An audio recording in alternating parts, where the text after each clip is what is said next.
All right, let me give you a second. Check it out.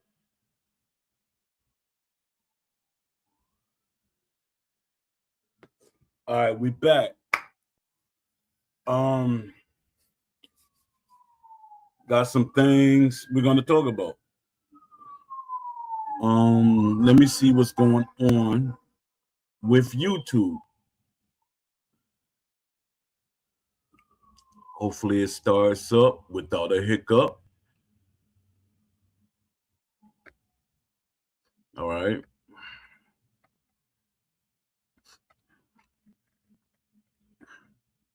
Now, give me a second to see if anybody pops up so I can start this.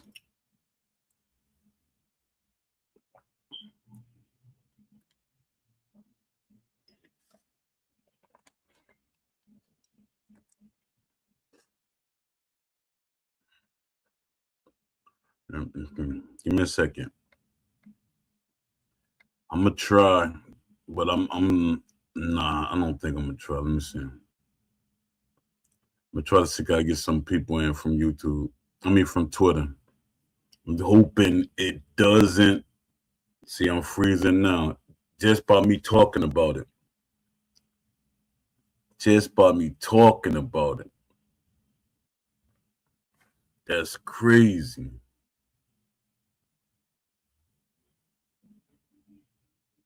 Yo, come on now.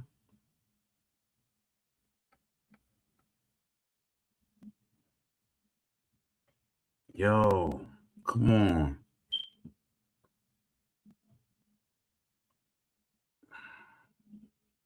I might have to restart this doggone show.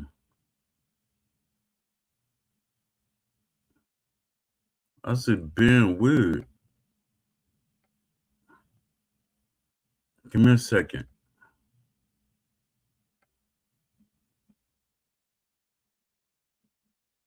Can you hear me? Let me see.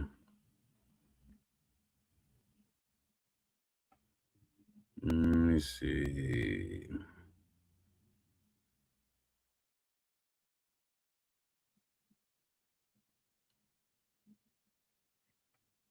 Give me a second, y'all. I don't know what's going on.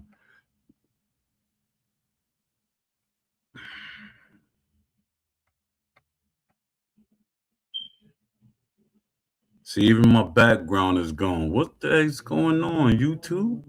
I mean, what's going on?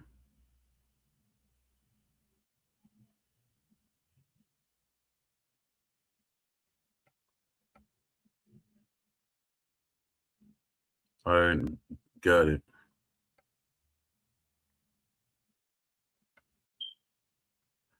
What's up, Mike Adams? Appreciate you, man. Appreciate you popping in.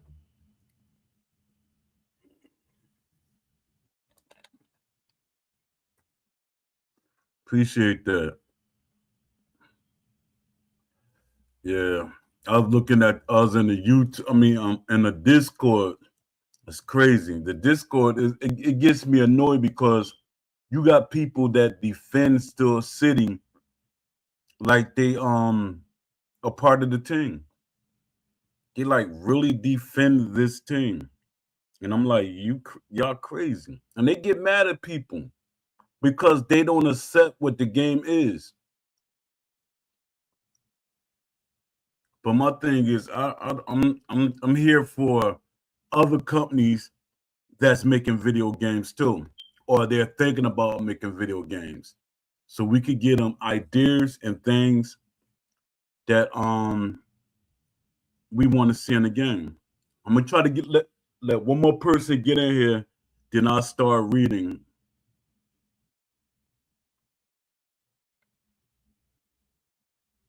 Let me see.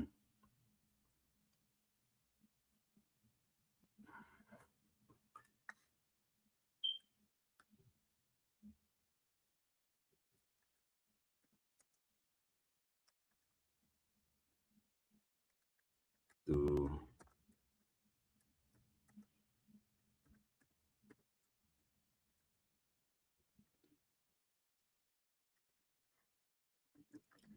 Do you think Undisputed 2 will have the same success as Undisputed 1?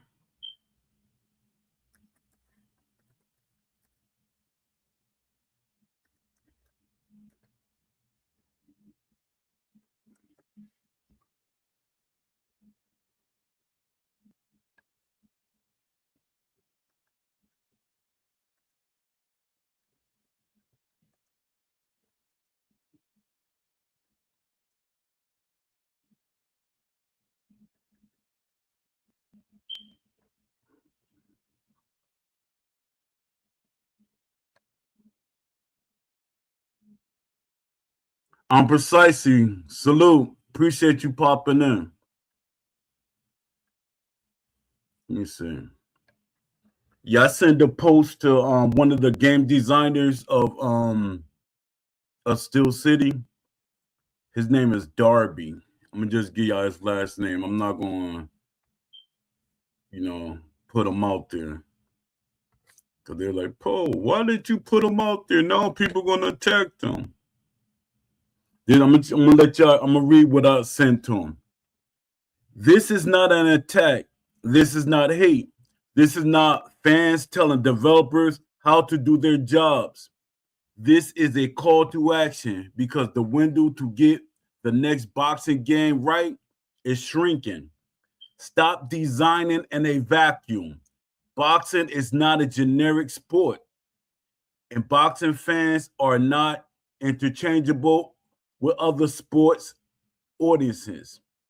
Designing systems based on assumptions, internal consensus, or loud online subsets have already shown its limits. The community has done something rare. It organized its expectations, criticism, and ideas into a coherent, system focused framework. And knowing that doesn't protect creative control, it increases risk. Use the boxing blueprint wish list as a diagnostic tool. No one is asking you to copy it feature for feature. The ask is simpler and more professional. Use it to pressure test certain decisions. Use it to spot missing systems early. Use it to understand why certain frustrations keep repeating. Use it to separate short term noise from long term value. This is what good designers do. They seek friction. They seek friction before the market creates it for them. Boxing games live or die on depth, not hype. Flashy trailers, licenses, and surface level realism won't carry a sequel. Boxing fans stay when all behaves like real boxers, not puppets. Career modes feel authored, not procedural. Presentation respects the sport culture and history. Offline play feels complete and not secondary. These are not wishlist fantasies. They are retention pillars. The community you're overlooking is the one that stays. Casual players may sample, competitive players may string, but long-term boxing fans buy full price, play offline for years, evangelize when trust is earned, abandon franchises when they feel dismissed. Designing without them is how franchises stall. This is about a credibility, not control. Engaging with structured community work does not weaken authority, it strengthens it. Studios that last listen without posturing, filter without ego, adapt without overcorrecting.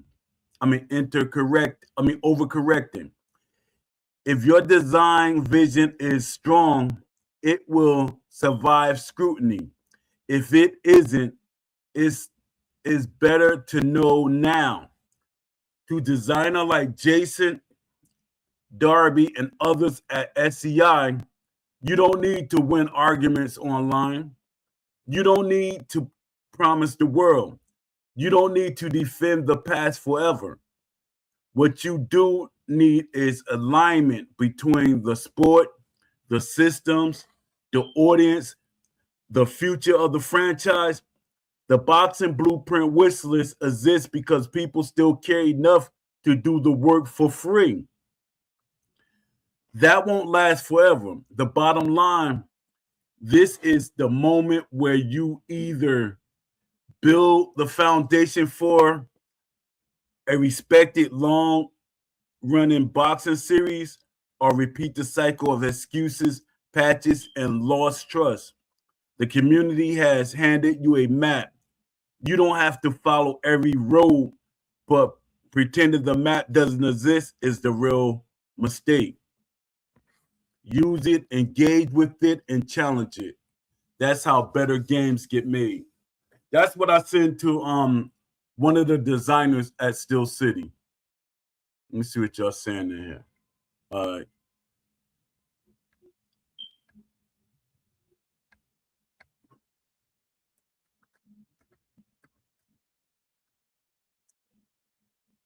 Give me a second, y'all.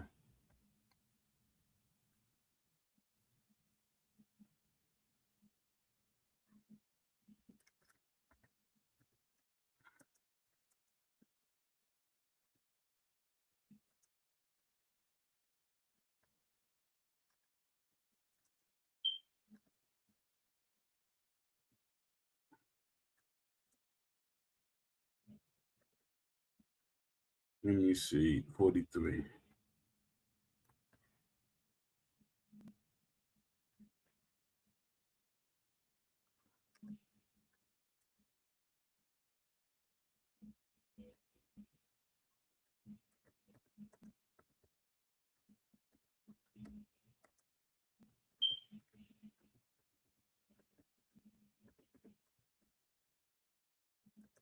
Or a post.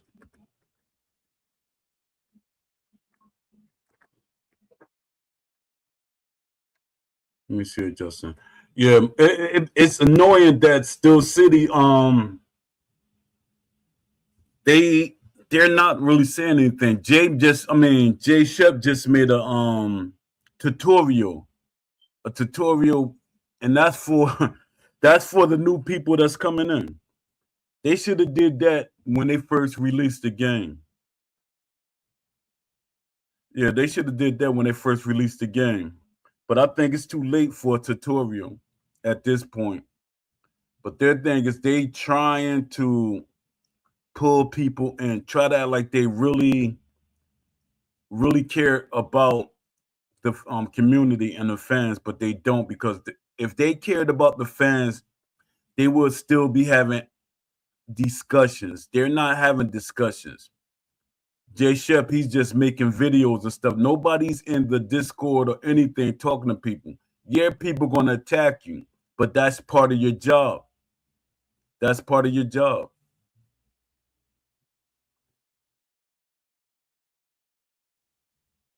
Let me see. I got 4 votes on my poll, and it's even.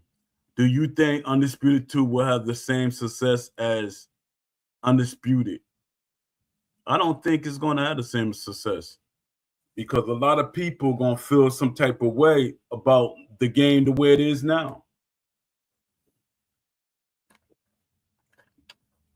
It's not going to sell. When I say success, is it going to sell 1 million copies out the door?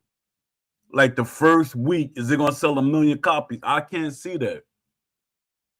I see people going to be waiting. They're probably going to wait for 2 weeks just to see what the game is, and then they're going to buy it. But for them to just straight up buy it, like, yo, we got Undisputed 2, it got to be better. No, they're gonna wait and see. I'm going off of experience. But you know, the way society is now, things changed a lot. Because I know back in the days when Fight Night Champion did not sell well, I know why it didn't sell well. I was in the middle of it. Mhm. All right.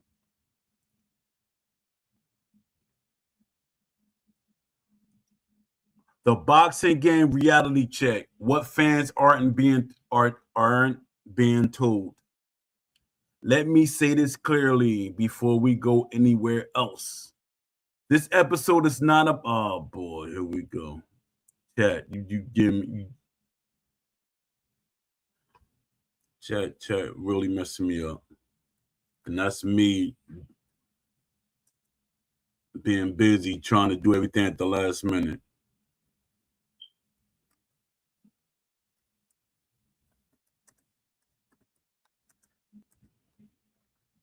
Give me a second.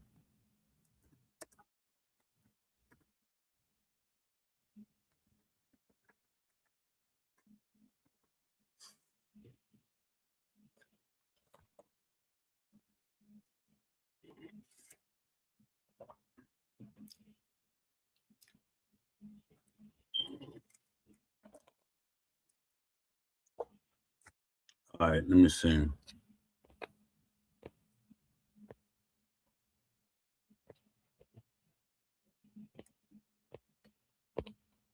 What do y'all think Steel City is they gonna add? Do y'all think they're gonna add any new modes, any new mechanics, anything, or we gonna basically get the same game with a couple of fixes? Are they gonna add the referee in the ring? Are they going to add clinching? You know, these are things we gotta ask ourselves. Let me see. Why fence are fake in most boxing games? And I think I read this before. Every boxing game claims to have fence, but ask yourself, do fence actually manipulate AI behavior? Do they create openings? Do they change opponents' confidence? Most of the time, fence are just animation with no psychological consequences. And real boxing fence force reactions, drain mental stamina, change guard behavior, set traps 2 or 3 exchanges later. If a fence doesn't alter future decisions, it's cosmetic, not functional.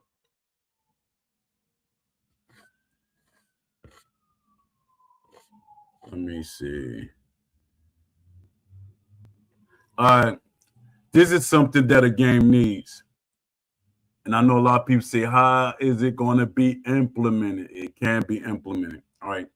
The missing layer, mental damage. Games track health, stamina, and cuts, but they rarely track mental damage. And boxing, getting countered repeatedly changes behavior. It's going to change your behavior because you're constantly getting countered or certain things be happening. So it's going to make the fight, stuff like that changes the fight. But if it's arcade, it's not. All right, let me go back and read this. But they rarely change. I mean, they rarely track mental damage. In boxing, getting countered repeatedly changes behavior. Missing punches affect confidence. It really does.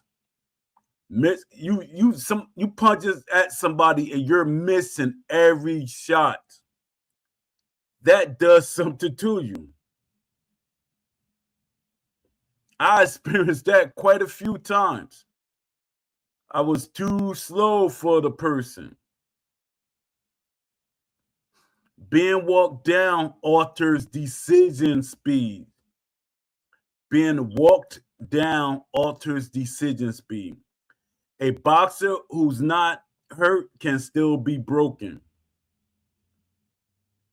When games skip this layer, every boxer fights like a robot with different stats.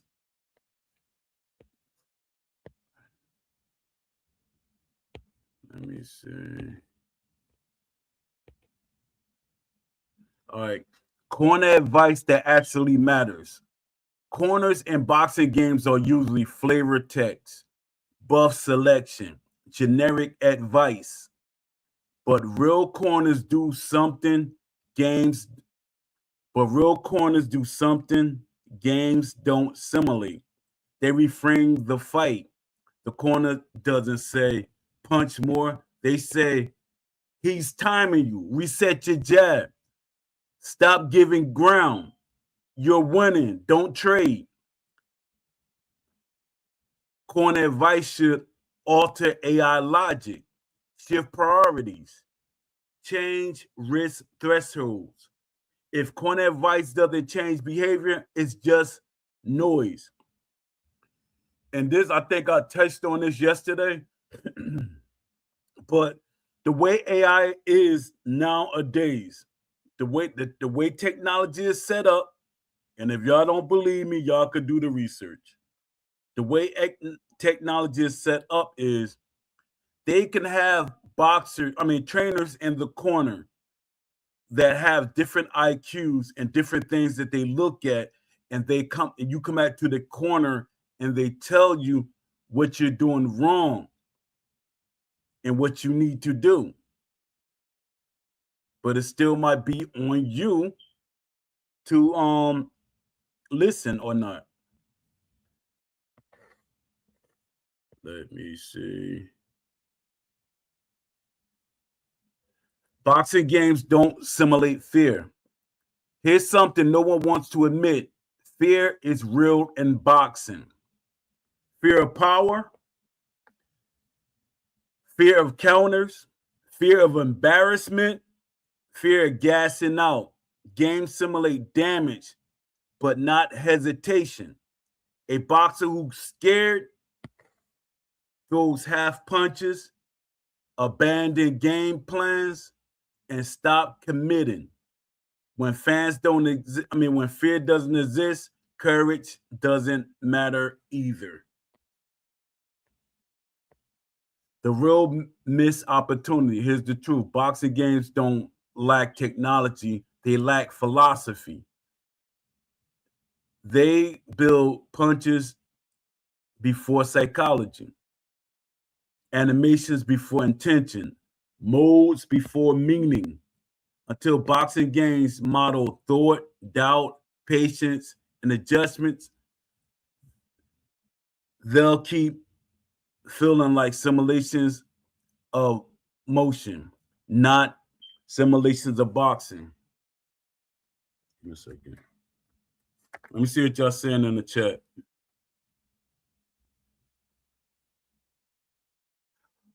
Salute, Time Bucket TV. I appreciate you popping in.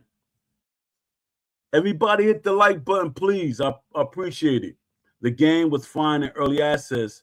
They bent the knee to YouTubers and creators broke the game. And then the creators abandoned the game. Yep.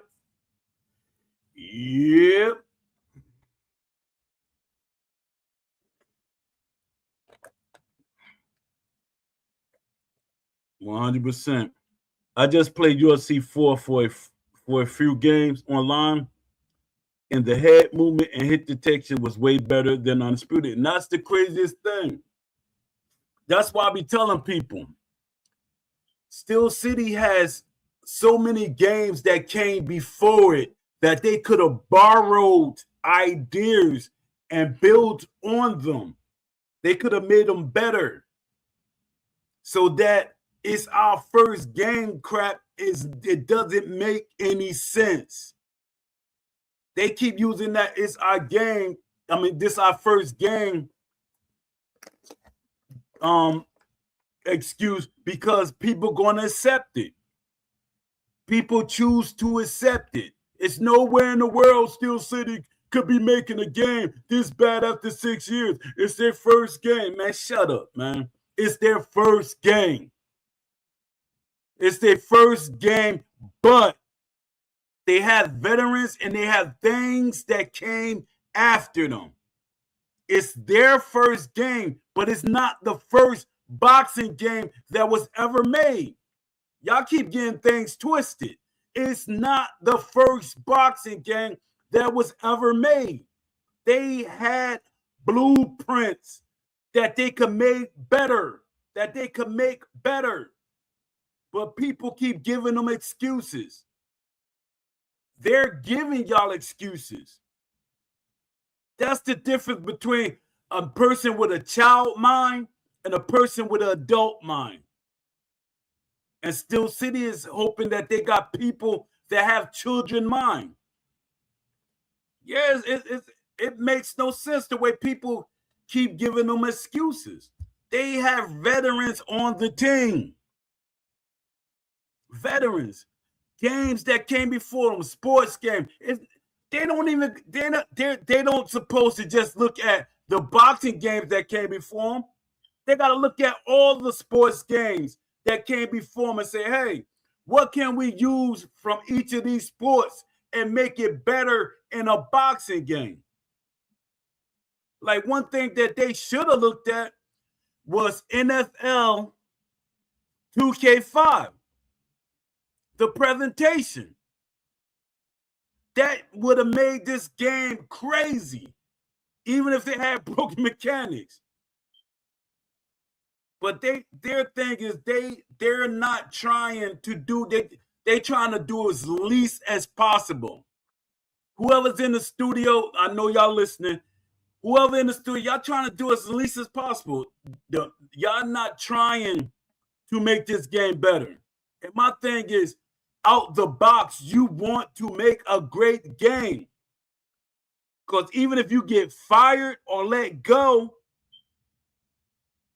they're going to say, hey, you worked on that project? That was great. And that was your first project. Companies going to say that. Oh, man, don't say that. Undisputed needed another fight. Oh, man, don't say that. Don't say that. It's them. They will tell you, if it's up to them, they will tell you that. We need another 5 years to make the game that people want. No, it don't. It doesn't take that long to make the game that people want. Their thing is, did Shep say something about adding features? Nope. Not at all. The only thing I heard Jay Shep say recently is how to throw the jab, how to throw the right hand, how to move, how to do this. It's a tutorial he got out. He ain't saying nothing about no features. We're not adding no features. But my thing is, I hope he's watching one of the developers on Steel City. I sent him so you can see my see the wish list that I made, the blueprint that I made. It's not even a wish list, it's a blueprint. It literally have code in that blueprint that I put up there. It has code and scripts.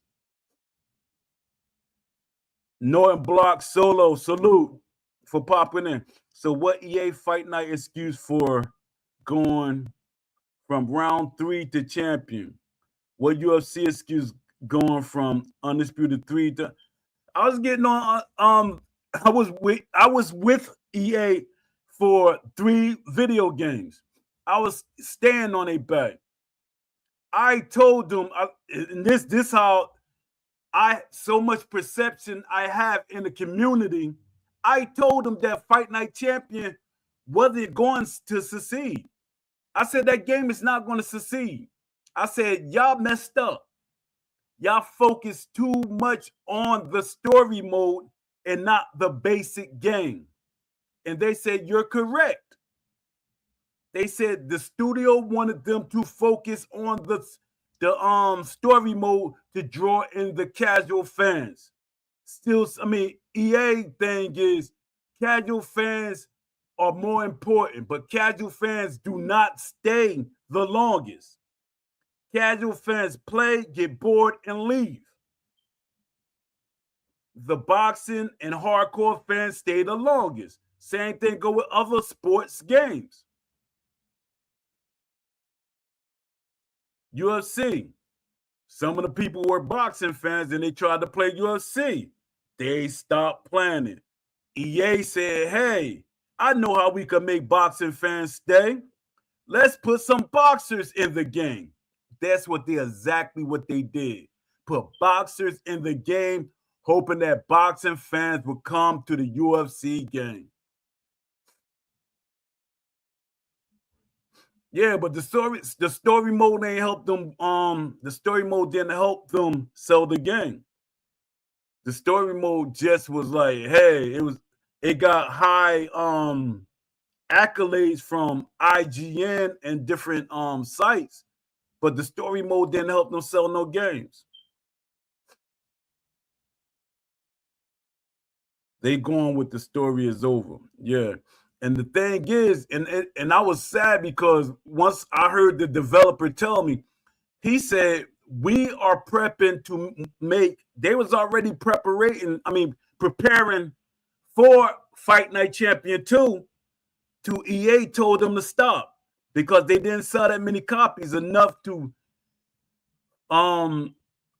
think about a new Fight Night Champion. Because they already had the story mode. They said there's going to be a story mode, but you could add created characters in the story mode. That's how the story mode is going to be. Even if you created different characters, they were going to be in the story mode. Let me see. Ali, Tyson, Fury, Joshua, Bruce Lee, UFC got the big guns. Yeah. Everything they thought was going to help them sell better. And you know what? This another thing people not paying attention to. Why did EA release how many games they sold for their first game, their first UFC game? After that, they didn't release the numbers because they never beat Fight Night Champion numbers. I mean, they never beat, not Fight Night Champion, the Fight Night and Knockout King numbers. If you listen to them, you will swear that the UFC game is so great. And this is the thing what they always say about boxing fans. They say everybody that's a boxing fan doesn't play video games. So why does that not apply with UFC? Everybody that's a UFC fan doesn't play UFC games. And that showed up. That's why EA does not release their numbers through the UFC game. People don't pay attention to that. I pay attention to all that. I got to make sure my argument has content and I'm telling the truth. I look at all that stuff. Yeah, I look up all that. Look it up. You're not going to see. The only thing you're going to see is their first UFC game. After that, they do no more letting you know how many copies the UFC game sold. And if some numbers popped up, that's some fan made up something. Some fan made up some numbers. Yeah, this is no data on what UFC sold. And the UFC more than likely, because they're not putting the numbers out, didn't sell better than the Fight Night and the Knockout King series. I know it probably sold better than Fight Night Champion, but I'm talking about the series as a whole. It probably didn't sell better than that. That's why they didn't put the numbers out, because they would have loved to let Dana White see those numbers. Let me see.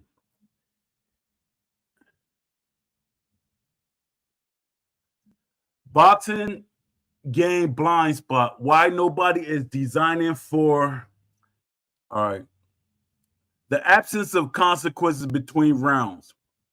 Here's something that quietly breaks immersion. Between rounds, almost nothing actually carries weight. You might see a stamina refill, a health bump, a cut check, but what should happen is consequence layering. And real boxing between rounds, game plans change, confidence swing, momentum is felt, not reset. Small advantages snowball. Games treat rounds like chapters that repeat itself of acts in a story. That's why fights feel episodic instead of continuous. Episodic. Chat, you be getting on my nerve. Why boxing games don't understand control? Why boxing games don't understand control? Most games think control means ring positioning, blocking, movement speed, but real control is subtler. Control is dictating pace, forcing reactions, making the other boxer uncomfortable. A boxer can be losing exchanges and still controlling the fight. A boxer can be losing exchanges and still controlling the fight. People don't understand that. Some people want you to think that you win in a fight so they can set you up. Some people literally want you to think because they want it's basically what we call rocking somebody to sleep. You're setting them up. It's like chess. You're setting them up for a move or the next round or something like that. You letting them feel like they winning a round. They probably hit you with a lot of punches, but they don't realize they gassed out, their arms are tired, and all these other things. But here we go. Let's let them think they're winning. The next round. Hey, he really think he win. He think he about to knock me out. Then the next round, you not come out or beat him to death. Games rarely model who's leading mentally, who's reacting instead of initiating, who's dictating tempo without throwing. So controls get confused with aggression, and that's the huge miss. The illusion of style variety. That's what I always be talking about. The illusion of style variety. A lot of gamers act like certain things is implemented in the game because they find ways to play around them. They work around what's not in the game. They literally work around what's not in the game. Be like, that wasn't in the game. Yeah, but you could do this. Yeah, because you forced it to be that way. You found the way to make it look like it's in the game, but it's not in the game. They didn't program that in. All right, on paper, boxing games advertise styles, pressure, counter, outboxer, swarmer. It goes deeper than that. But in practice, those styles often boil down to different punch frequencies, minor stat changes. What's missing is philosophy. Style should dictate what risks a boxer refuses to take, what mistakes they tolerate, what situations they avoid. If every style is willing to trade when pushed, styles aren't real. They're cosmetic. Let me see what y'all saying in the chat.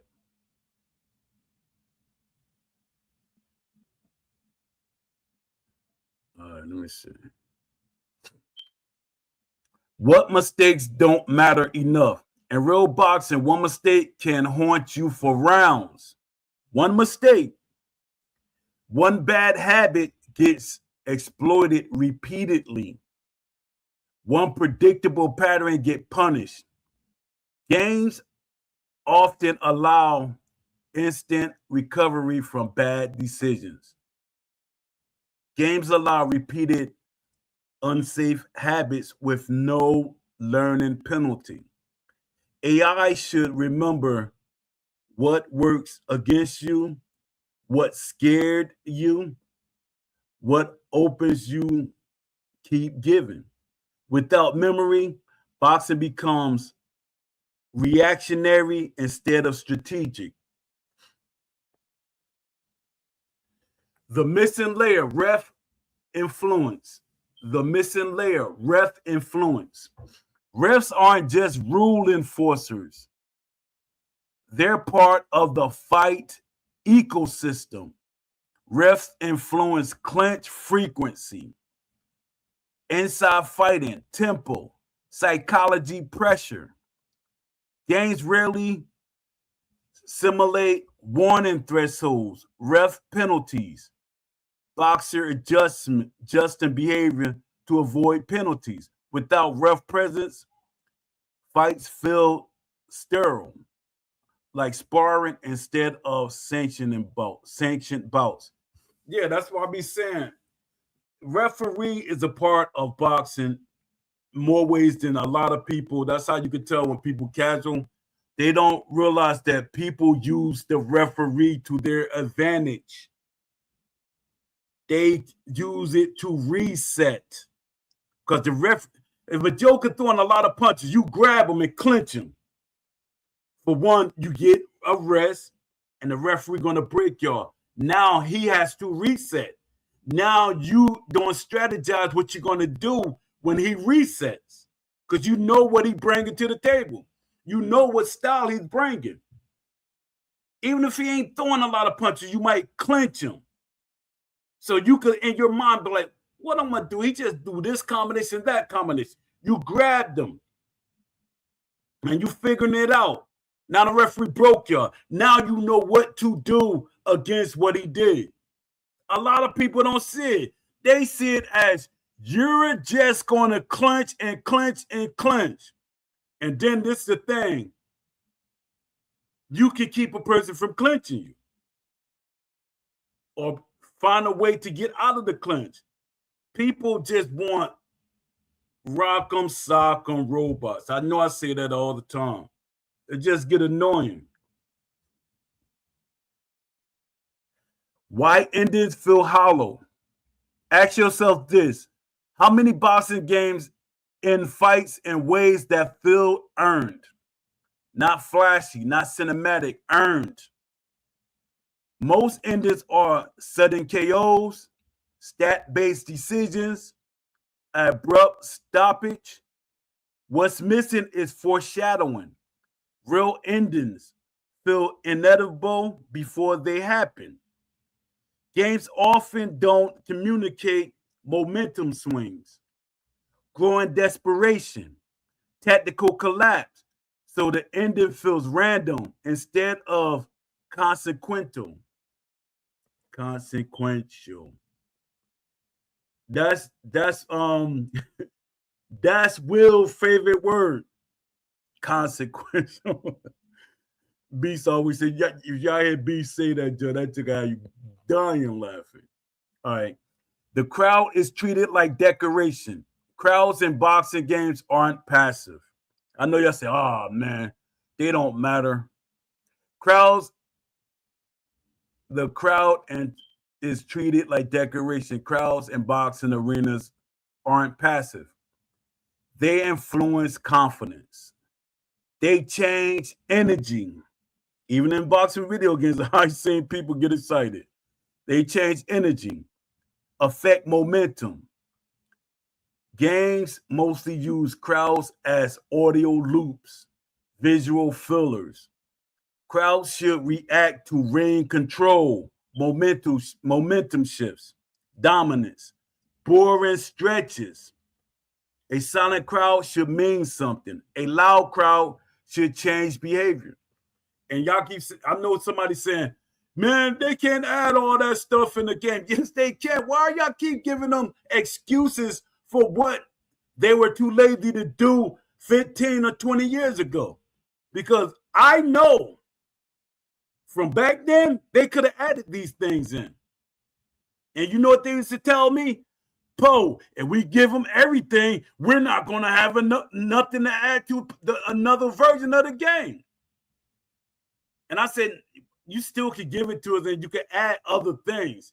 There's always things that can be added into a boxing video game, even if it's boxers itself. But people always give them excuses. They give these companies excuses. Let me see what y'all saying in the chat.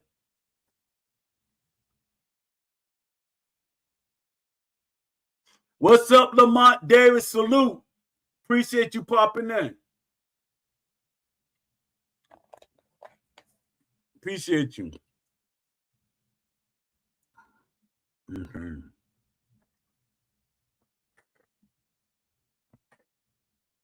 Let me see. What am I reading? Okay. Why boxing games don't teach boxing? Here's the harsh truth. Most boxing games accidentally teach bad habits. They reward constant offense, risk-free aggression, spam-friendly behavior. They rarely teach patience, discipline, defense, defensive responsibility. A boxing game should quietly educate players, not with tutorials. Not with tutorials, but with consequences. If bad habits work, the game is lying. If bad habits work, the game is lying. The unfortunate question studios avoid. Here's the question nobody asks out loud. Who is this game actually for?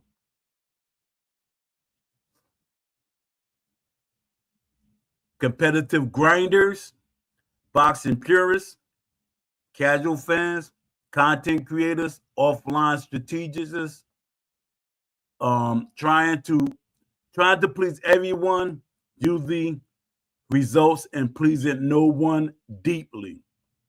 Trying to please everyone usually results in pleasing no one deeply. The best games choose a philosophy first and accept that not with the best way to choose a philosophy first and accept that not everyone would agree.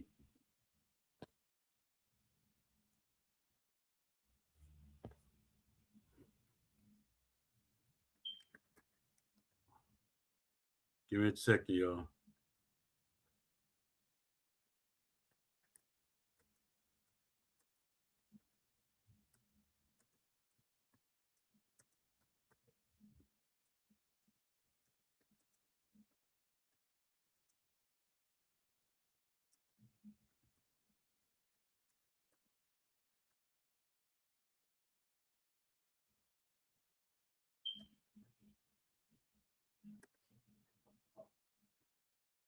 Let me see what y'all saying.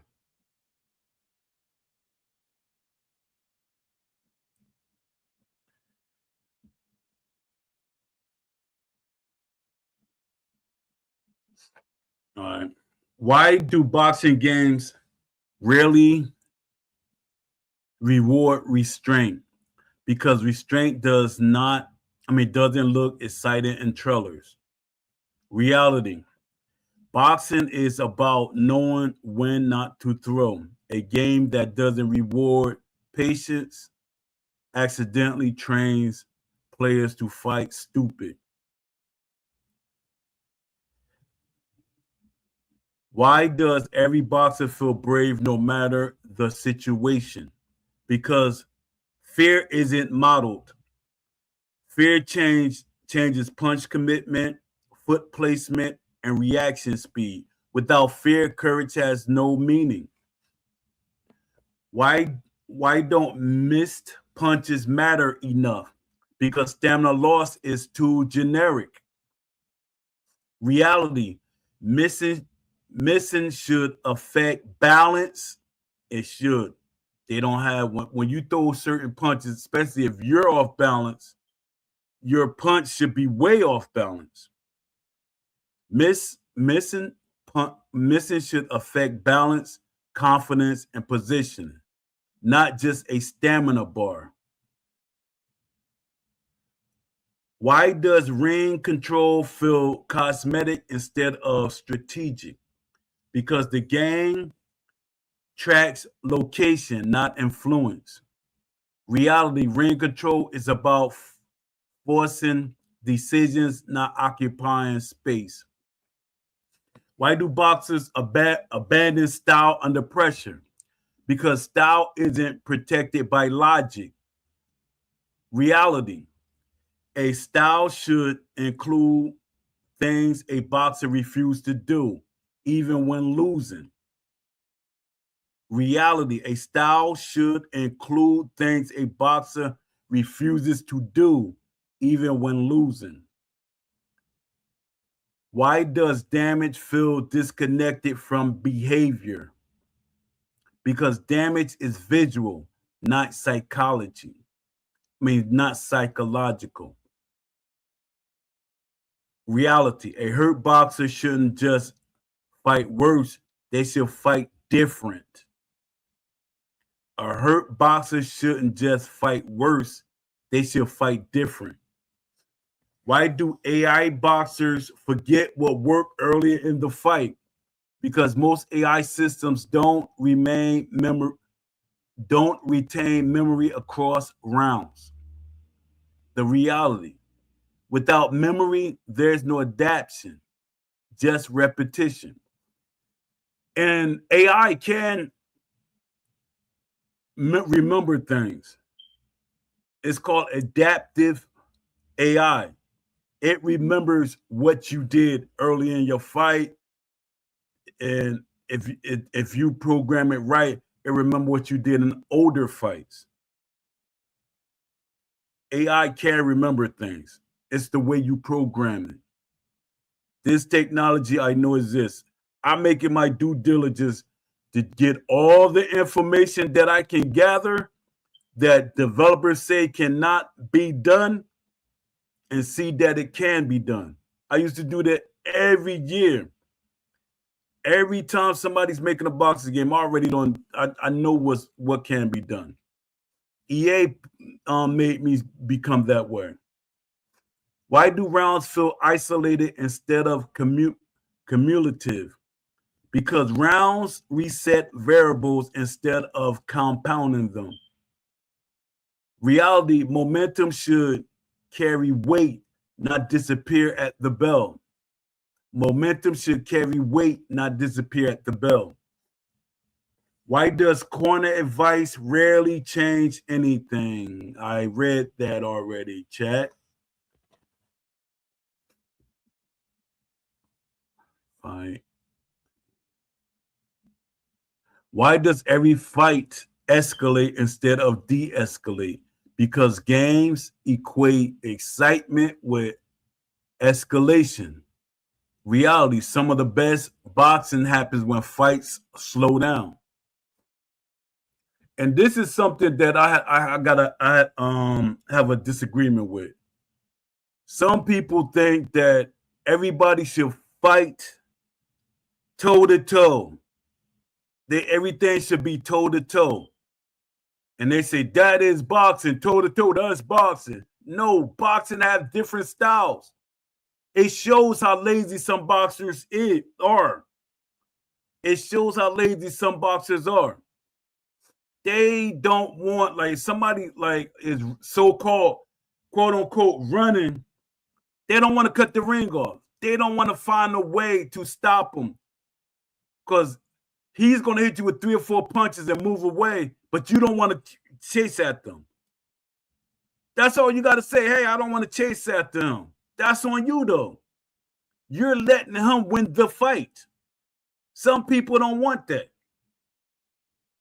They said they should let boxers be able to do that. If you can do it in real life, you should be able to do it in a boxing game. If you can do it in real life, you should be able to do it in a boxing game. It's on you. It's on you to stop these things. Stop trying to force everything to fit what's comfortable to you.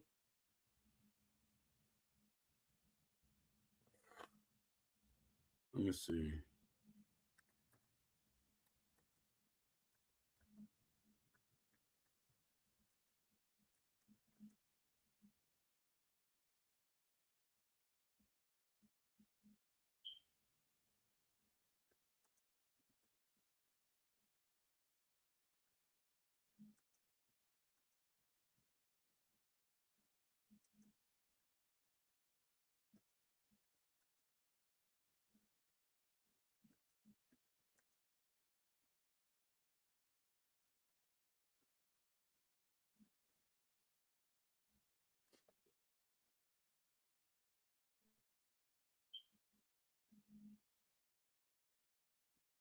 Let me see what y'all saying in the chat. All right, nothing.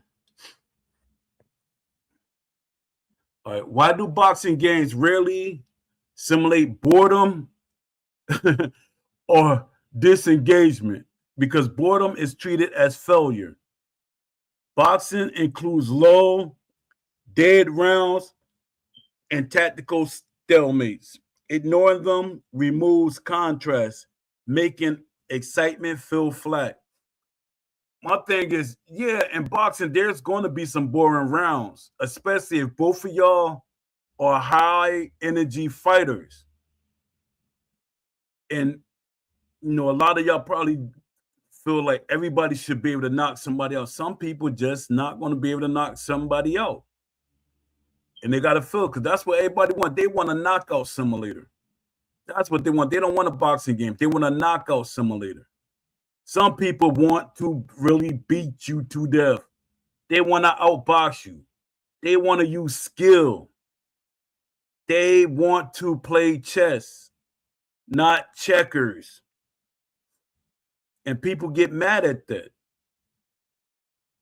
which is the craziest thing in the world. Everybody should be able to do what is realistic in real life. You got people that you complain about that say, hey, he's running, he's not engaging. If let's say we had Devin Haney, y'all say he's a runner. You have Devin Haney in the game. And then you had your favorite boxer, somebody like Tank. Devin Haney will be a fool to stay in there and trade if they make Tank the right way. It would be a fool to stand there and trade with him. You get boom, boom, boom, boom. If you catch him with something, you catch him with. But you're gonna boom, boom, boom, boom, and move. Move off angles and stuff like that. But people, everything is, I want to knock him out. He has to get knocked out. I want to knock him out with a headshot. He's blocking his head. It should you shouldn't be able to have your hands up that long to block your head. Watch more boxing, y'all. Let me see.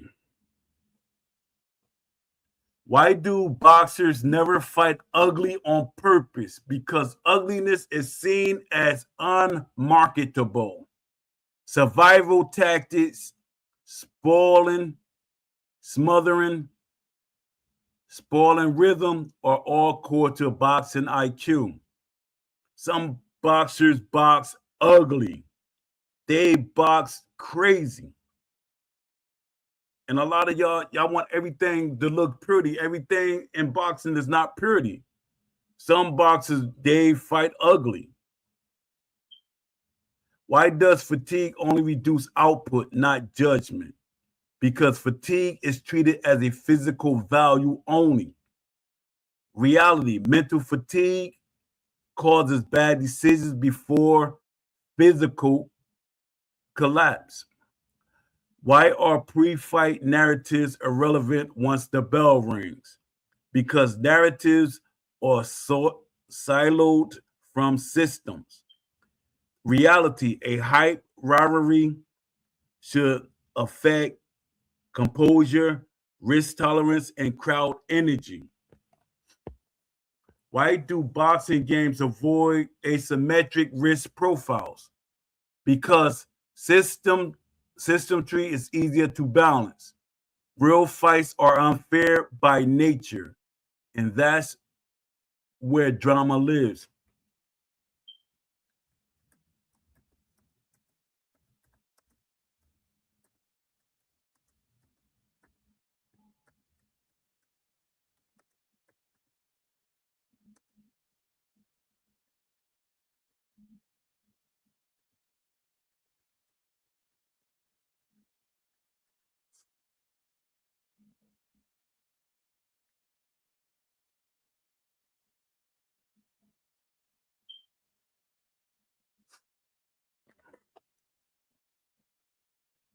Let me see.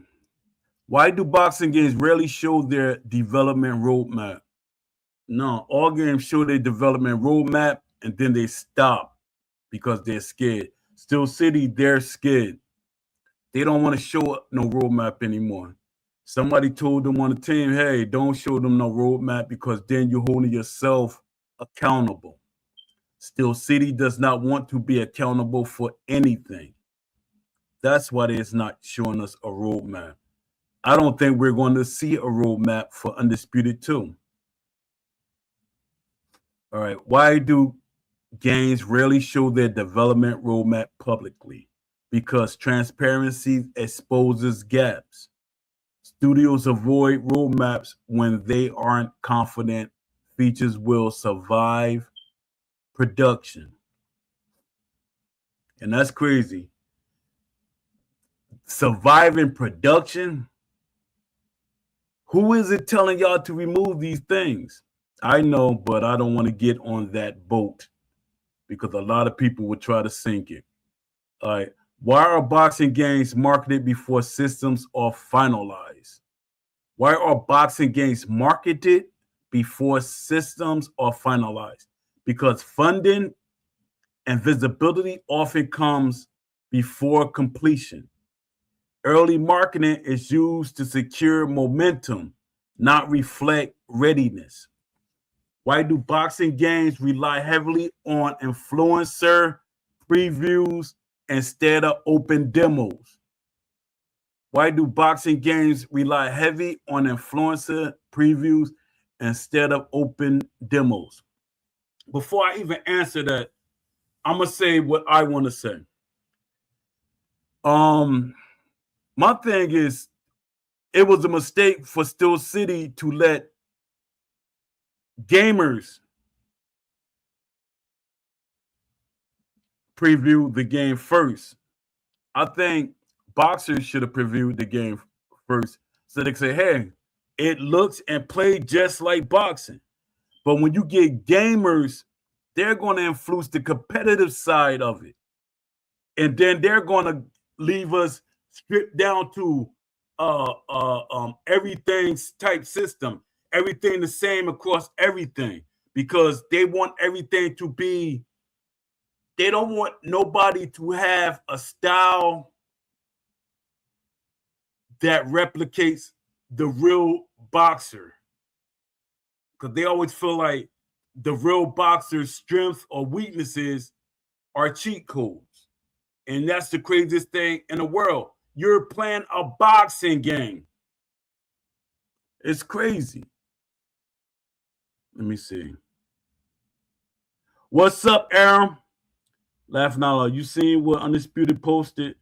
They posted a video of how to play the game. Shep narrating in the video. Yeah, I was talking about that earlier. That's funny. That's funny. That's real funny. Shout out to Don D. My guy Don D. Shout out to you, Don D 205. He's on Twitch. He's on Twitter, X, and he's on Instagram. That so bad. Yeah, it is. It's shameful. It's shameful. It's like they have no chill. They have no what would you say? They don't care. They have no shame. That's crazy.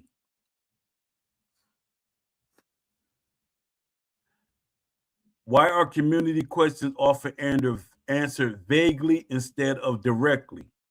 Because specific answers create accountability. Vagueness keeps expectation flexible. Yup. Yup.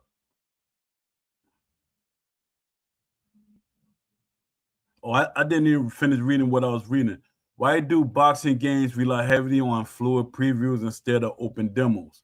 Because controlled access reduces risk. Demos allow unrestricted discovery, and studios fear unfiltered feedback. So, what it's basically saying, the content creators are shields for them. And no disrespect to none of y'all. But that's what it is. They're using y'all to feed us different things. We don't know what they're telling you behind the scenes. Why are community? No, I read that one. Why do studios rarely explain why features are cut? They do explain them, but they explain them, and the way they explain them, you could tell they're being dishonest about the way they're explaining them. Why they cut it? All right. Why do studios rarely explain why features are cut? Because cut features often reveal intentional mismanagement, not technical limits. And let me say this to everybody that always saying it. They love saying it. They saying Steel City can't add certain things. Everything you want cannot be added in a video game. It's not possible. These things are not possible to put in a game, because if they were, Steel City would have added them. That's a lie. You don't know. I know. 100%. I know. That's a lie. Still, the things that Steel City doesn't put in the game is the things that Steel City didn't want to put in the game. Everything that's in real life can be put in a video game. 100%. The boxers can be added in the game better than they are, but Steel City don't seem to think that's a priority. How is it, and I know y'all gonna say, well, it's a bigger company. How is it that 2K has over 500 characters between the basketball teams, the coaches, and everything in a game, and Steel City doesn't? Steel City sold over 1 million copies of the game, so they can buy staff. They can buy staff. But people keep going to defend them. Think about all the technology. If y'all ask me, I could give y'all a total of how much the technology costs, how much it would cost to get the developers they need. That's how much investigation I be doing. They can afford to get the technology. For one, when they bought the building in Las Vegas, that should have had the technology, the procedural AI. It records all of the movement of the boxers. But the way Steel City have it in the game, they're not using procedural AI for one. But the way they have it in the game, they put just enough that you can say, oh, that's Pacquiao. Oh, that's Emmanuel Augustus. But if you go and watch Emmanuel Augustus fight in a Pacquiao fight, you will say, that's not Pacquiao. They just put a couple of things in the fight. And people are satisfied. But boxing fans are not. That's why boxing fans do not say that much about this game. They're kind of disgusted with the game, and that's crazy. All right, why are boxing games patches described as updates instead of corrections? Why are boxing game patches described as updates instead of corrections? Because language shapes perception. Because language shapes perception. Calling fixes updates reframes problems as progress. Calling fixes updates reframes problems as progress. Why do boxing games avoid external audits or third-party evaluations? Because independent assessments remove narrative control. because independent assessments remove narrative control. Like if they brought, I'm just using me as an example, not that I want to be there. Like if they brought me into the studio to look at the things that they're doing, it makes them, I mean, it removes the narrative, because I'm gonna say, hey, that's,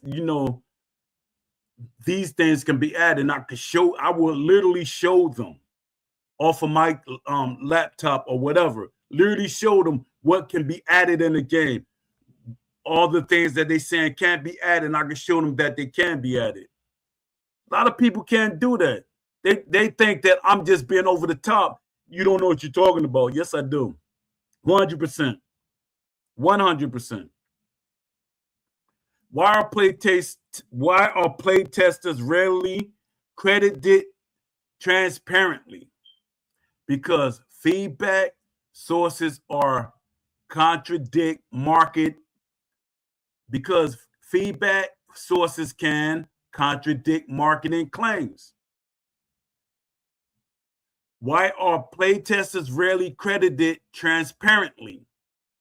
Because feedback sources are can contradict marketing claims. Why is community feedback often acknowledged but not documented? They don't document our feedback. They act like they document our feedback. They act like they're giving it to the team. All of this is acts. They should go make a movie how much acting that they be doing. They're acting. They're acting like they're in the Discord. Just because we see names in the Discord on the side, they're acting like they're in the Discord and they care about what we're saying. They don't care nothing about us in that Discord. They got the money. They don't care about us. Why is community feedback often acknowledged but not documented? Because undocumented feedback can be selectively referenced or ignored. Why do studios conflate criticism with hostility? Because it simplifies response strategy. Labeling critiques as negativity avoids engagement. Yes, it's one guy in the Discord. I forget his name. He's annoying. If I saw him, I'd smack the mess out of him. I would smack him, literally smack him, because he's very disrespectful. And my thing is, you may see me on videos and stuff and think I'm very nice and I'm humble and stuff like that. I will smack the smoke out your body. I will smack your ghost out your body. The Joker be saying some real disrespectful stuff. It's like, you cannot criticize the game. That's why he kind of made me think he's part of the development team. I told Jokers that I live close by where the fight is happening tomorrow. I said, I might pop up over there. I might be able to get in for free, especially if Larry Hazard there. If y'all don't know who Larry Hazard is, look him up. He's New Jersey State Commissioner. I knew him for decades. I know his sons, all his sons. We're friends. Respect to all of the whole family and everything. I know the family. They used to come down to the gym when I was training and everything. So I might be able to get in for free. But I might just pop up over there just to see who I could see. Because I heard some of the guys from the Discord is going to be there, like the mods and stuff. Donnie going to be there. And I was like, Donnie, I live close by. I should pop up over there. He said, oh boy, I'm not, coming over there to be a bully or something like that. I might even bump into my boy Shannon and say, Shannon, what happened to the t-shirt and photo you gave me? I mean, you told me you was going to give me. I remember Shannon, he gave this girl that used to be in the gym, because I was his sparring partner. So he used to come over to my gym sometime just to come over there. But when I used to spar him, I used to go to his gym up in West Orange. And it's this girl used to like, everybody liked her. And I was like, Dad. But she was too much for me because she was messing around with these stars. Like I don't know if any of y'all know Aaron Hall and all them. She was messing with them. And Shannon was trying to hook up with her. I knew her father and her uncle and all that.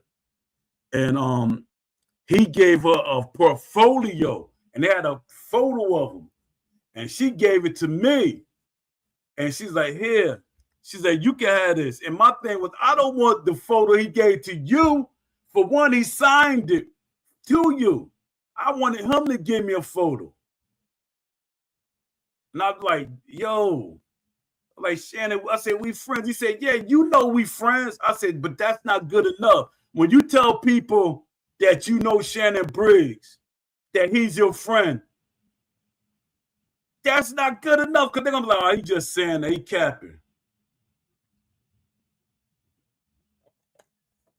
A lot of people think I just be saying that. Let me see.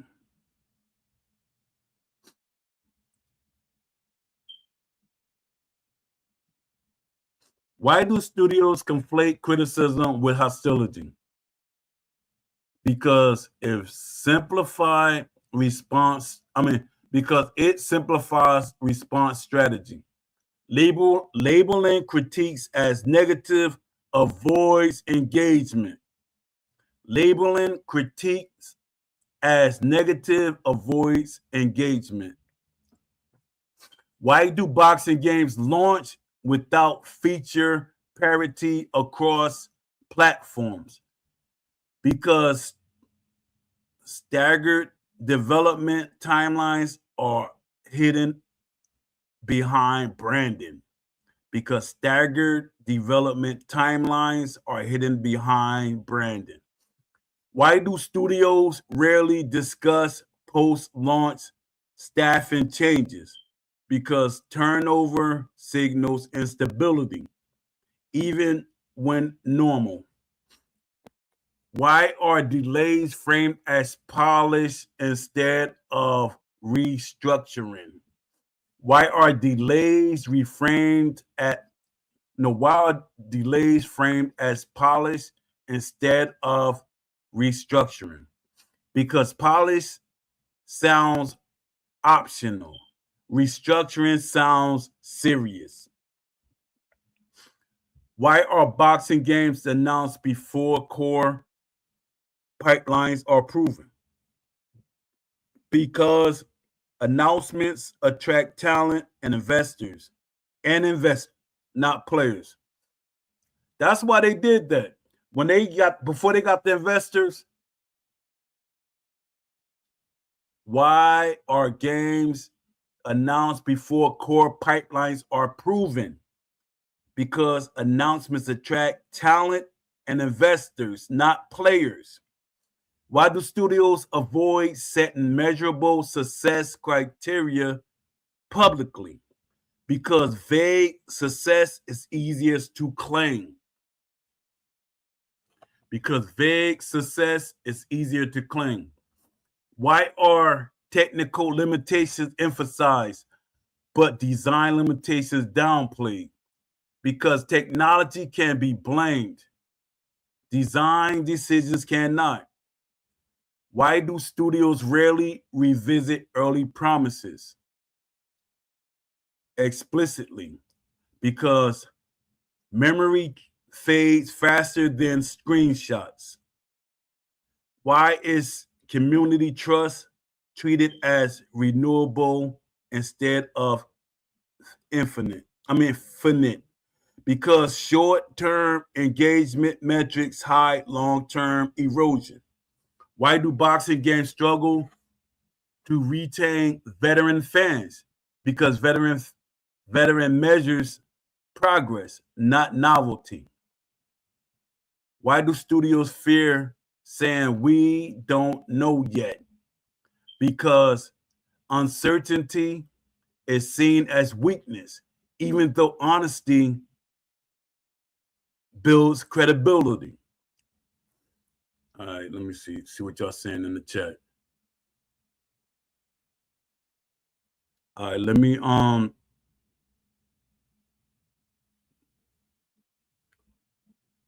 just give me a second. I wanted to read an idea that I have. I got all these ideas. I just want to read them and see what y'all think about it. All right, this one is it's called From Numbers. From Numbers. Give me a second. From Numbers to Narratives. Making BoxRec and CompuBox feel real in a boxing game. Because this is crazy.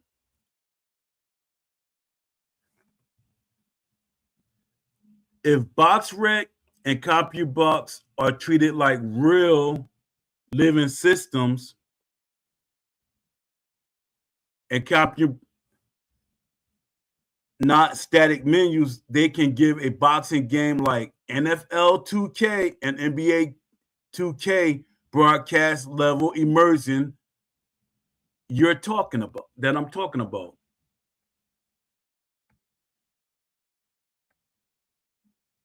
Give me a second.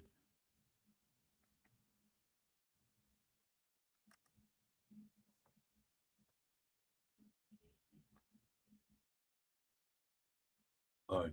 The core rule, they're not menus, they're institutions. And in NFL 2K and NBA 2K, stats feel alive because they evolve. They're referenced constantly. They affect perception, not just numbers. BoxRec and CompuBox should exist as persistent systems that influence rankings, matchmaking, commentary, media narratives, career trajectory, not just something you check. BoxRec career gravity system, not just record page. BoxRec as the boxing world's memory. Boxing Rec in game should track win, loss, draw, obviously. Quality of opposition, activity levels, long layoff matters. Method of victory, on weight class hop-in penalties, short notice fights, hidden details. 2 10-0 boxers are not equal. One fought cab drivers, one fought contenders. The game must know that. Dynamic ranking logic, the missing ingredient. Instead of top 10 by wins, ranking shifts weekly. Inactivity drops you. Beating a declining name does not equal, give me a second, does not equal beating a rising one.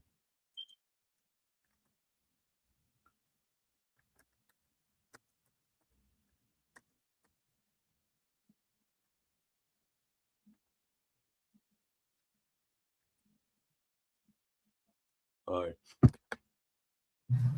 Close losses can still raise stock. Think moving from number 14 to number 9 after competitive loss to a top 5 contender. That's boxing reality. BoxRec drives opportunity.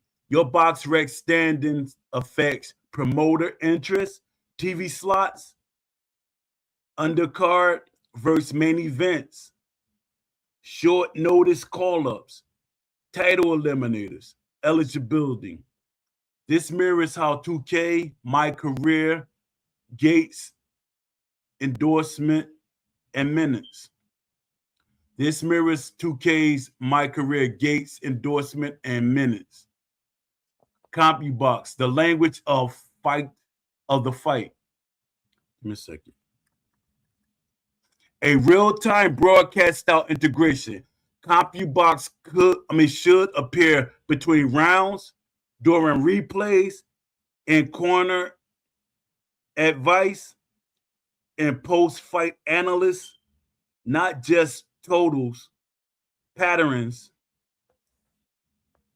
jab success rate, body versus head targeting, late round accuracy drops, power punch efficiency. Style recognition. This is crucial. CompuBot stats should teach the game how you fight. High output, low accuracy swarmers, low volume, high accuracy counters, jab dominant technicians. Jab dominant technician is what y'all call spammers, jab spammers. Body attackers who break late. Body attackers who break opponents late. These profiles then shape commentary, influence opponent AI preparation, change how judges see the fight. Judges aren't robots. Close rounds should be affected by claim punch percentages, ring control stats, effective aggression versus wasted output. That's how controversial decisions are earned, not scripted. Yeah, judging is deeper than what some people really think it is. Presentation. Make it feel like a TV truck is running the show. Make it feel like a TV truck is running the show. Broadcast DNA, born directly from 2K Playbook. Branded stat wipes, slow pan replays with stat callouts, tell of the tape, powered by BoxRec, key to victory, powered by CompuBox trends, commentary that references history, lines like, he has won a fight. No, he hasn't won a fight since moving up in weight. Accuracy dips below 30% in championship rounds. BoxRec critics say his resume hasn't aged well. That's immersion. Meta layers. Meta layer. Media, narratives, and reputation. This is where boxing shines more than team sports. Boxing plus CompuBox should fill boxing media articles, social buzz, fan perception meters, rival trash talk, commentary biases. A fighter can be undefeated but unproven. Beloved action boxers with losses. Technical brilliant but boring. Technically brilliant but boring. Stats create identity. What not to do. Most games fell here. No static stat cards, no arcade total punches only, no hidden math with no explanations, no equal win inflations. If the player doesn't feel the boxing ecosystem reacting, it's fake. If the player doesn't feel the boxing ecosystem reacting, is fake. Boxing Rec as a historic authority.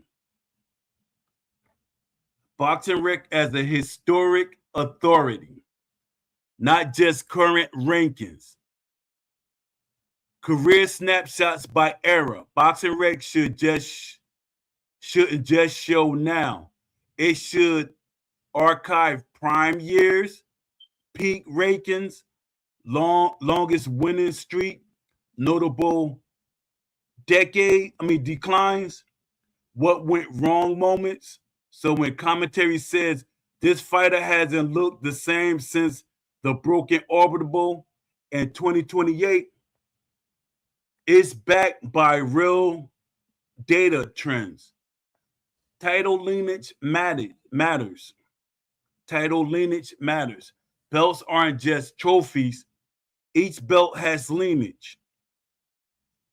Some lineage are more respected. Defending against low-rank opponents hurt credibility. Vacating versus losing creates different reputation scars. Boxing reps become the historian, not the promoter. Pound for pound is opinionated, as it should be. Pound for pound is opinionated, as it should be. Pound for pound list should be controversial. Change slowly. Be influenced by opposition quality, not just wins. Be debated by endgame media. That's real boxing culture. CompuBox as a fighter. Give me a second. CompuBox as a fight DNA decoder. A round by round memory.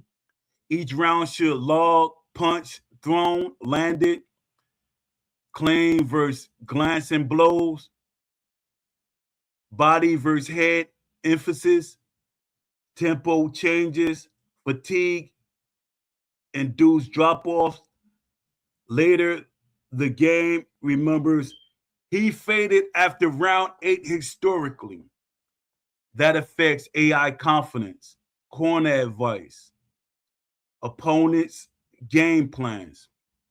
Styles drift over a career. A boxer's CompuBox profile should change over time. Aging reduce output. Injuries reduce accuracy. Experience improve efficiency. Late career boxers rely more on timing. This avoids the same boxer forever problem. Judges, media, and fans read stats differently. Key realism layer. Judges value clean punching, and control. Not all. Media rewards excitement. Fans love volume, even if it's inefficient. So one fight can be a split decision, get booed or praised, create post-fight debate. That's boxing. Fight week stacks become strategy. Pre-fight breakdown shows. Let me see what y'all saying in the chat. Let me see what y'all saying in the chat.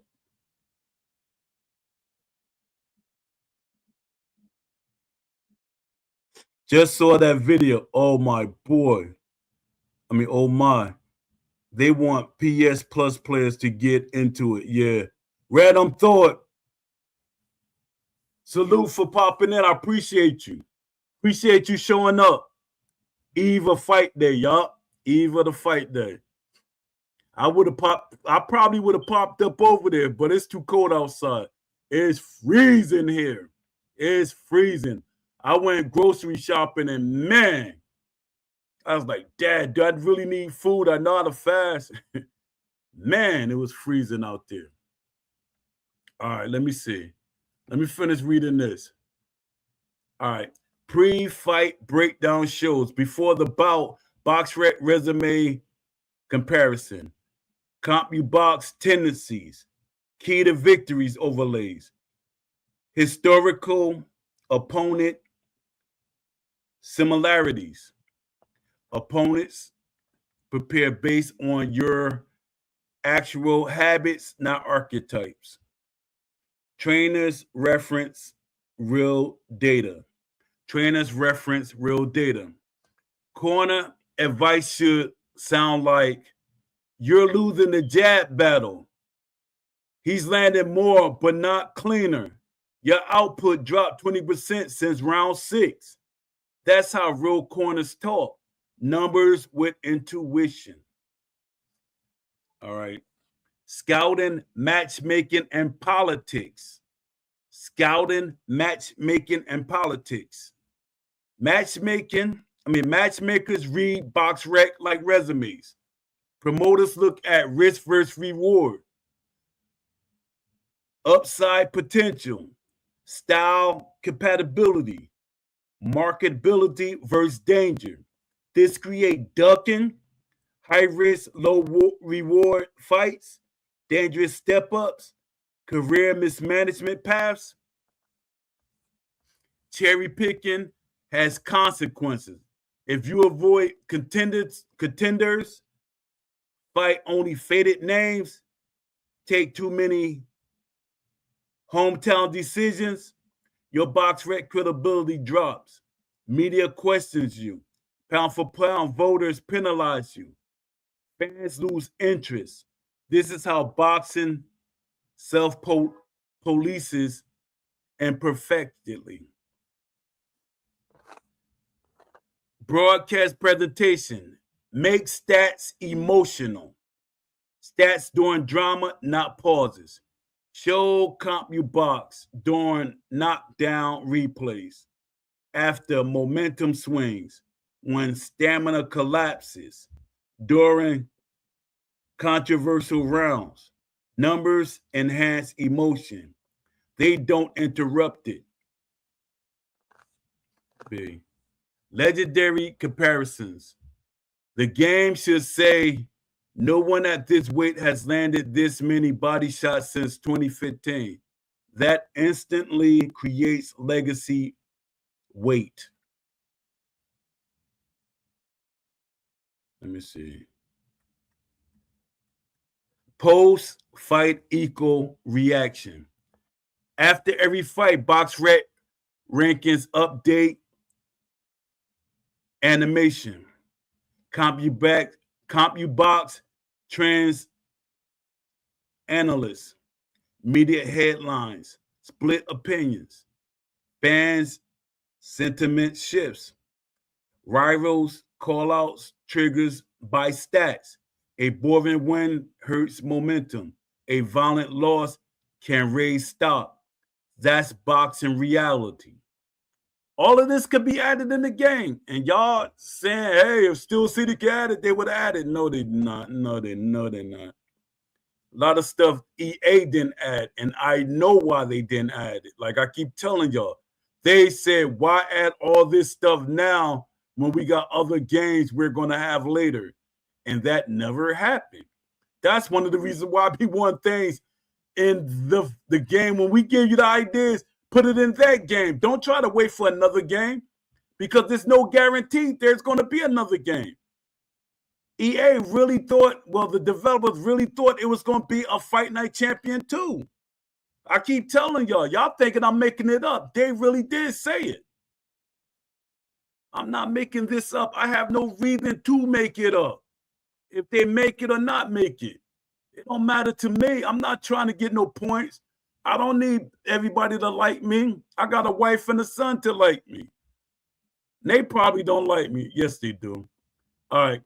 Why this works better than other sports games. Boxing is individual. So every stats feel personal. Every trend feels like a story. Every decline feels tragic. Every rise feels earned. This is why boxing demands deeper systems than team sports.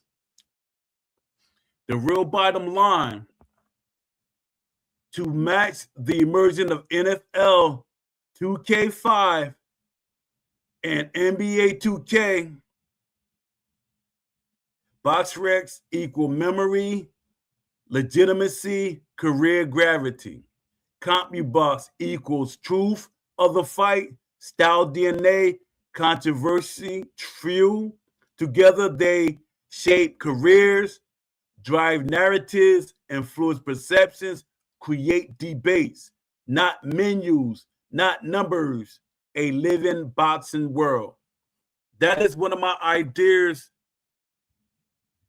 And to the developers that's looking, you can find that on my my blog.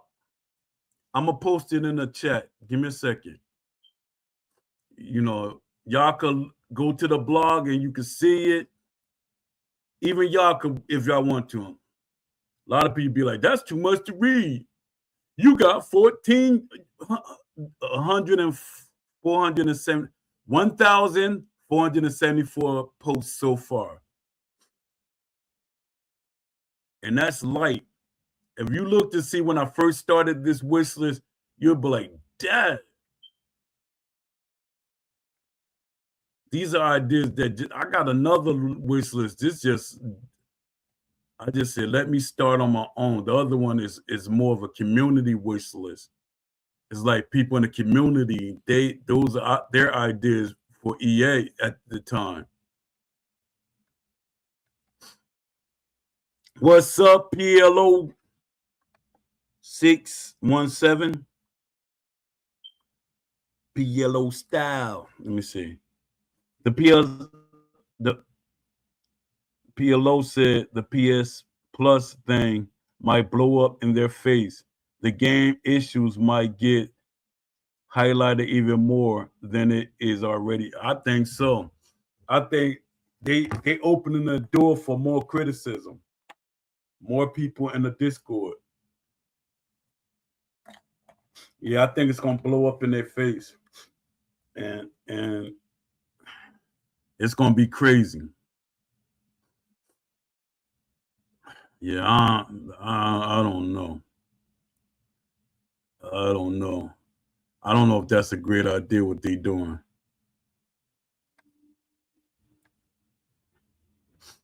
Let me see. Give me a second.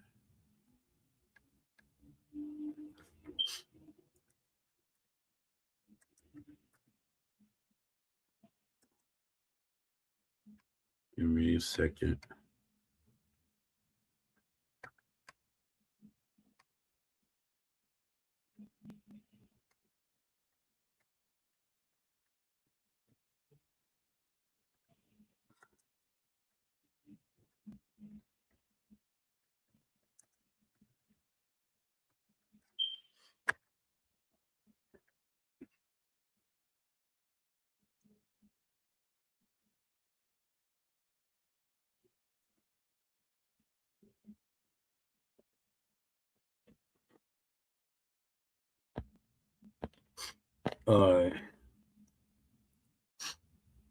Why are boxing games rarely positioned as long-term platforms instead of single products? Because platforms thinking requires ongoing obligation.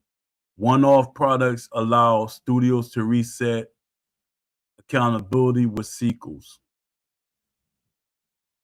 Why is boxing treated as a subgenre instead of a flagship sports pillar?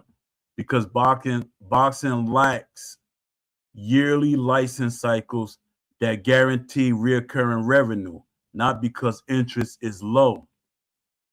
This is a good question. Why is boxing treated as a subgenre instead of a flagship sports pillar?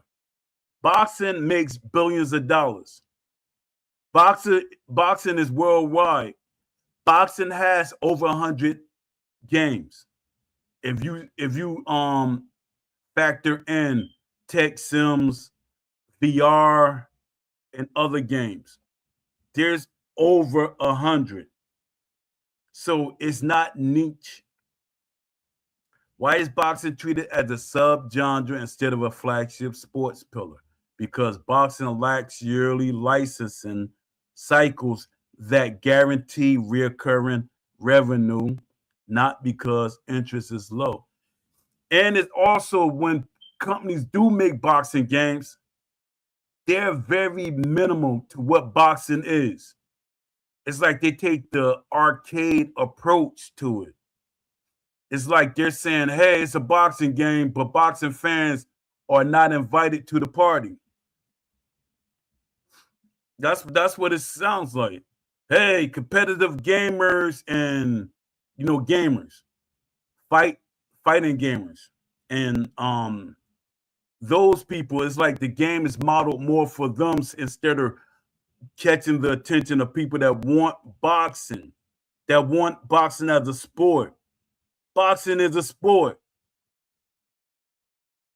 It's not a fighting game. You go into a gym. I dare any of y'all take the video camera with you and say, hey, boxing is fighting. You might get smacked or punched. He's a fighter. You call a boxer a fighter. Even though some people do it, but you call him a fighter. In some gyms, you might get cursed out. Why do boxing games almost never collaborate with academic sports research? Because research adds complexity without immediate marketing value. Why do boxing games always never collaborate with academic sports research? Yup. Give me a second. Why do boxing games avoid exposing external data to players? Because transparency would reveal shallow depth where complexity is implied. Why do boxing games rarely document design intent publicly? Because intent can be judged, silence cannot. Because intent can be judged, silence cannot. That's why Steel City is so silent. We can't judge them. Why are boxing historians always never retained beyond early consultation? With Steel City, soon as they jump to Undisputed, anything that have a niche to do with like having boxers in the studio, it disappeared. Somebody came in the studio and said, we don't need boxers in the studio. We don't need historians in the studio. And they left. Nobody could tell me different. Why are boxing historians almost never retained beyond early consultation? Because historical consistency challenges modern simplifications. Why is long-term player mastery rarely part of boxing game planning? Because mastery is difficult to monetize quickly. Why is long-term player mastery rarely part of boxing game planning? Because mastery is difficult to monetize quickly. Why do boxing games avoid publishing further post-mortem? Why do boxing games avoid publishing failure post-mortem? Because failure analysts undermines future pitches. They're not going to talk about their failures. Steel City is not going to talk about their failures. They rather for us to talk about it so they could put somebody out there to make us be quiet or try to make us seem like we don't know what we're talking about. Why do boxing games avoid I read that. Why is iteration framed as improvement rather than correction? Because correction implies an initial flaw. Why do boxing games market as entertainment before being framed as sports simulations? Because sports demand rules, accountability, and structure. Entertainment does not. Let me read that one more time. Why are boxing games marketed as entertainment before being framed as sport simulations? Because sports demand rules, accountability, and structure. Entertainment does not. See? Why do boxing games rarely share their internal testing criteria, because testing often focuses on stability and not quality. Because testing often focuses on stability and not quality. Why is the boxing audience treated as fragmented instead of layered? Because layered audiences require tailored experiences, not one size solutions. Why do studios resist acknowledging genre stagnation publicly? Because stagnation threatens investor confidence more than fan confidence. Because stagnation threatens investor confidence more than fans' confidence. Why do studios resist acknowledging genre stagnation? That's what's going on now. That's what's going on now. That's this question right on time. This question right on time. That's what's going on now. They don't want to admit stagnation. They don't want to admit that the game is just nobody's like really playing. So they say, hey, let's do the PlayStation Plus. Now it make it seem like there's movement going on, so the investors could give them more money. Why is boxing game innovation often outsourced to mods and communities? Because unpaid innovation reduces risk for studios. Steel City not doing that mod and communities stuff. People doing it on their own. Steel City has nothing to do with it. Why do boxing games avoid defining what success actually means? Because undefined success is always achievable. Because undefined success is always achievable. Let me see.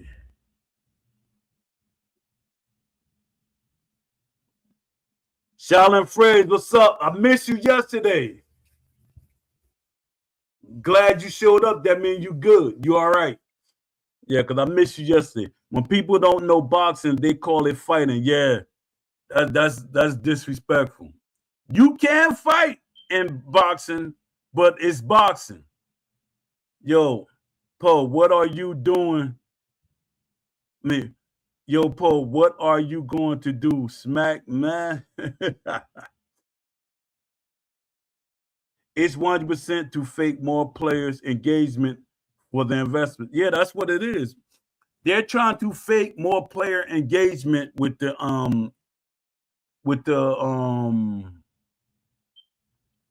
PlayStation Plus. And my thing is people like me exposing them. People like me exposing them. The other content creators, they're not exposing them. They're not calling it out because they're looking for the incentives. They're getting some because for some reason they're not saying certain things. They know where to say, how much to say. And they don't, like I keep saying, the content creators don't realize how much power they hold. These companies are not, Steel City is not going to let them go. Because your fan base means more to them than you do. Your fan base means more to Steel City and other companies than you do. So they're not going to let you go. Yup, Game Pass is next. Gonna probably come right after it. Right after it. Like a month later. Let me see. Why is feedback treated as volumes instead of insight? Because metrics are easier to chart than understanding. Why are boxing games rarely compared critically to non-sports games? Because broader comparison exposes design conservatism. That's basically what I'm saying. When when they say that this our first game, you got other games that you could have took things from and changed it into boxing, or took ideas and built on them. But they use the excuse, this is our first game. But this is not the first boxing game that was made. When Victorious Boxer made their first game, it was phenomenal. It was their first game. It was fun. But fans grew up wanting more. Why are boxing games rarely compared? No, I read that already. Why do boxing games struggle to build institutional memory? Because teams change faster than lessons are retained. Why does the boxing game space repeat cycles instead of progressing? Because repetition is safer than redefining the genre.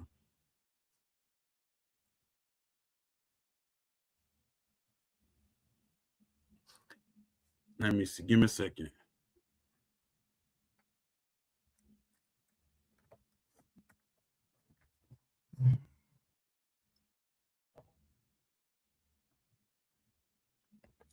Why are boxing games usually vulnerable to legal bottleneck?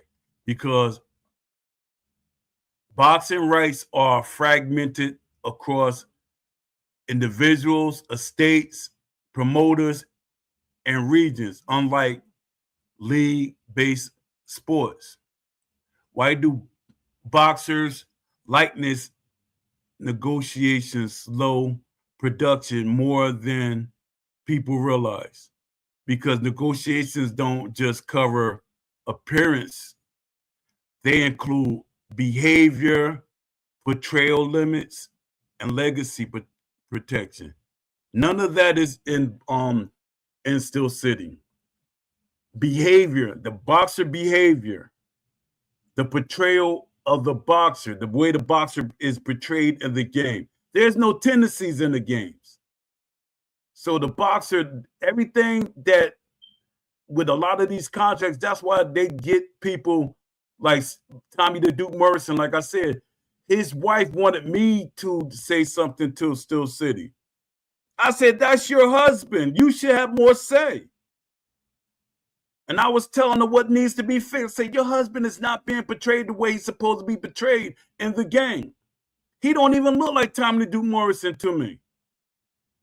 If there was no name attached to that character, I wouldn't say that's Tommy the Duke Morrison. He doesn't look like Tommy the Duke Morrison to me. But you know what it is? It's always that one, that group of people that no matter how you draw the picture, they're going to say, oh, it looks good. I used to hate that as an artist. I knew my picture didn't look like a certain person. But here go people, oh, that look good. That look just like them. No, it don't. And I intentionally drew it half of the times not to look like the person. Because that's my creative way of making a person. And people say, oh, that look good. They're like, no, it don't. And that's what people be doing with the Tommy Duke Morrison. Long as we got his name in the game, that's technically what it is. Long as they got the name in the game. They don't care how he played because they say, hey, I'm going to control him. They really don't know. They don't understand. Tommy Duke Morrison, even if you're controlling him, he should have his strengths and his weaknesses. Why are weight classes treated cautiously during development? Because balancing, I hate that word, because balancing cross-class interaction introduces cascading technical debt. Studios often postpone. Because balanced cross-class interaction introduces cascaded technical debt. Studios often postpone. Why do Boxing games rarely expand rosters quickly past post-launch. This goes right with what's going on now. Why do boxing games rarely expand rosters quickly post-launch? Because every added boxer increases testing, permutations, exponentials, not linearly. I hate you, chat. It's more testing. That's literally it's more testing. That's their excuse. That's the excuse. Post-launch is them. Everything is on them. If you got over 200 boxers in the game, and I think we got what 100 and something that we have in the roster, so you got like over 150 more. So you should have been pushing them on faster. So for one, so you could pay off these investors and pay off your shareholders. But Steel City, they're not thinking wisely. Actually, not thinking like a businessman. I would have paid off the investors, the shareholders, and everything, and this would have been my game, and nobody could tell me how to make my game. Why is animation reuse riskier in boxing than other sports? Because one reused motion can unintentionally alter competitive outcomes. Steel City does it all the time. Steel City doing that with a lot of boxers. Steel City doing that. The animations are, a lot of them are repeats. A lot of them are repeats, repetitions. Why are referee systems often simplified late in development? Because rule enforcement touches nearly every subsystem and is hard to isolate safely. That's false. Why do boxing games require longer certification cycles than fans expect? Because physics heavy combat systems are more likely to trigger platform compliance issues. That's false. Why do boxing games struggle with cross version parity? Because timing, collision, and simulation variants behave different across hardware. Why is rolling back or net code iteration harder in boxing than in many fight? Hold up. Why is rollback or net code iterations harder in boxing than in many fighters?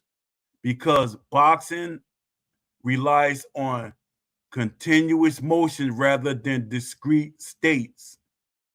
Boxing games rely on continuous motion rather than discrete states. And I hate that it compared boxing to a fighting game. Why are locomotion bugs disparate? I think chat be doing this on purpose. I'm starting to believe it. Disparitional damage in boxing games because movement is the foundation of every interaction, not a secondary system. Why do boxing games often lock systems early than ideal? Because late changes ripple across animations, physics, AI, and tuning simulations. Simultaneously. Why is Q&A for boxing games harder to outsource effectively? Because testers must understand boxing context. See? This is a good question, and a lot of y'all get on me silently, but y'all get on me. Why is Q&A for boxing games harder to outsource effectively? Because testers must understand boxing context, not just identifying crashes. Let's see what y'all saying in the chat.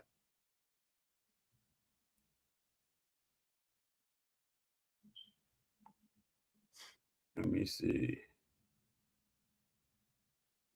Lamont Davis said, "Yep, the game is cooked." PLO said, "Don't be shocked if they make a Switch 2 port. I wouldn't be shocked." Shaolin Phrase said, "Plo, I'm not going to be surprised, but it will fall just like the game did." Yup, 100%. Let me see. Why do boxing games accumulate soft bugs instead of hard failures? Because many issues don't break the game, they quietly distort outcomes. Yep. Why is tuning often prioritized over refactoring? Because refactoring delays visible progress, even if it improves long term stability. Why are games unusually sensitive to animation timing drift? Because punch windows, counters, and recovery frames are tightly coupled. Why do boxing games often ship with conservative rule interpretations? Because edge case invite controversy and supports overhead.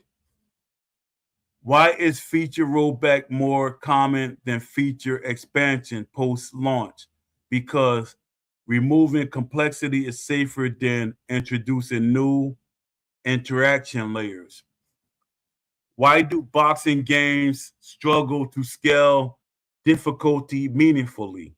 Because difficulty touches pacing, reaction, damage, and decision layers at once. Why is long-term maintainability rarely discussed publicly? Because maintainability doesn't sell copies, but it determines longevity. Why do boxing games feel like they're always rebuilding instead of building forward? Because unsolved foundations compromise compounds over time. Let me see what y'all saying, and I think I'm about to end it with that. Yeah, I'm about to end the show. I appreciate everybody that showed up. Salute to all of y'all. I'm gonna give y'all shout outs. Shout out to Shaolin Phrase 187 for coming through. Shout out to Lamont Davis. I appreciate you for coming through. Shout out to Random Thoughts. Appreciate you for coming through. Shout out to Mike Adams. Shout out to Aram. Shout out to Norton Block Solo. Appreciate you popping through. You know, shout out to Card Boxing. Shout out to Base. Shout out to JMMA. You know, shout out to the whole community. Appreciate y'all. When y'all see this video, please like and share it. And, you know, until the next show, peace.